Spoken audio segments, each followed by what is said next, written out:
اذان میں چھپے خزانے۔ اذان میں چھپے خزانوں کو بیان کرنے سے پہلے یہ مشہور واقعہ ضرور سن لیں، جس سے اذان کے ادب کی اہمیت پتہ چل جائے گی۔ پھر آخر میں ہم راز کھولتے ہیں۔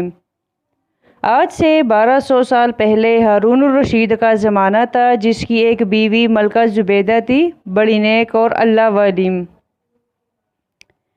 قصہ بہت لمبا چوڑا ہے، مگر میں یہاں مختصر بیان کرتی ہوں۔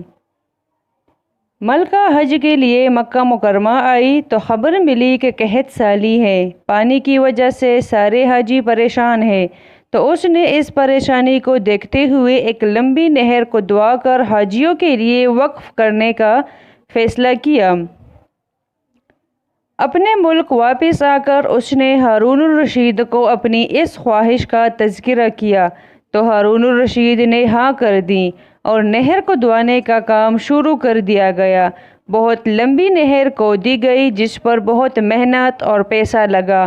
اس وقت کے لگ بھگ 70 لاکھ دینار یا درہم، جو آج کی کرنسی میں کروڑوں روپے بنتے ہیں۔ کئی سالوں کی محنت کے بعد جب نہر بن گئی تو انجینئر نہر پر لگائی گئی رقم کا حساب ایک کاغذ پر لکھ کر لایا اور ملکہ زبیدہ کی خدمت میں پیش کیا کہ یہ حساب کتاب ہے، جتنا خرچہ نہر پر لگا ہے۔ ملکہ اس وقت دریا کے کنارے پر واقع اپنے محل میں تھی۔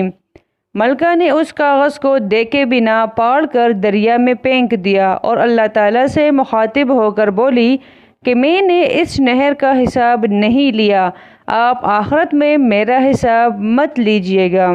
وقت گزرتا گیا، ملکہ فوت ہو گئی۔ موت کے بعد کسی کی ملکہ زبیدہ سے خواب میں ملاقات ہوئی تو پوچھا، اللہ تعالیٰ نے آپ سے کیا معاملہ فرمایا؟ ملکہ زبیدہ بولی، اللہ تعالیٰ نے رحم فرمایا اور مجھے معاف فرما دیا۔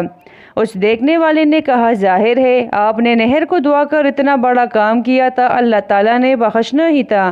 ملکہ زبیدہ بولی، نہیں نہیں، میری بخشش نہر کو دعانے کی وجہ سے نہیں ہوئی، بلکہ میں ایک دن کھانا کھا رہی تھی، کھانے کے دوران اذان شروع ہو گئی، میرا دوپٹہ سر پر نہیں تھا، میں نے ہاتھ میں پکڑا ہوا لقمہ نیچے رکھا، پھر دوپٹے سے سر کو ڈھانپا، پھر لقمہ کھایا، بس یہی ادا اللہ تعالیٰ کو پسند آ گئی اور مجھے بخش دیا گیا۔ جب اللہ کے آگے پیش کی گئی تو اللہ تعالیٰ نے اسی عمل کا بہانہ بنایا کہ میرے نام کا ادب کیا، سر کو چادر سے ڈھانپ لیا اور نوالے کو لینے میں تاخیر کی، وہ بھی میرے نام کے ادب میں۔ اصل میں ملکہ نے اذان کا ادب کیا تھا اور بخشی گئی، اور ایک اتنی بڑی نیکی جو نہر کو دعا کر اس نے کی، وہ اللہ تعالیٰ نے دیکھی ہی نہیں۔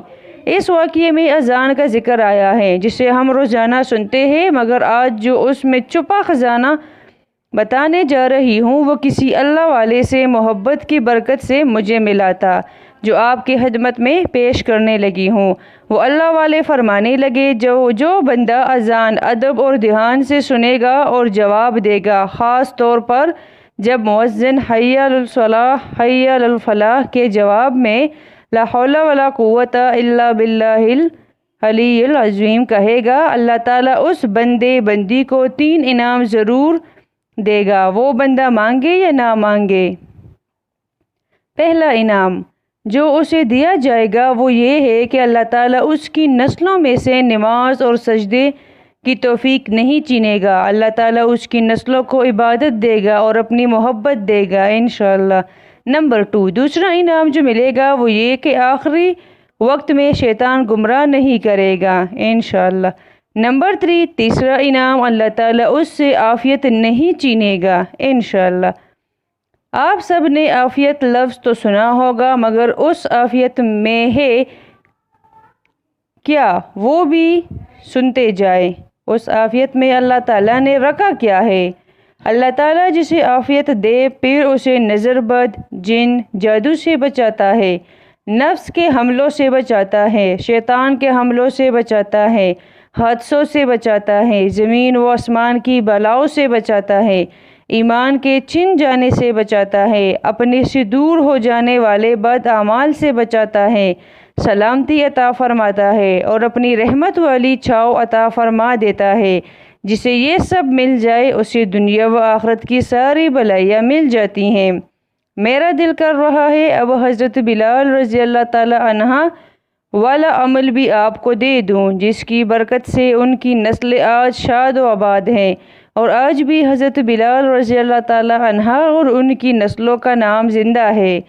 حضرت بلال رضی اللہ تعالی عنہ ایک خاص عمل کیا کرتے تھے ہر اذان کے بعد۔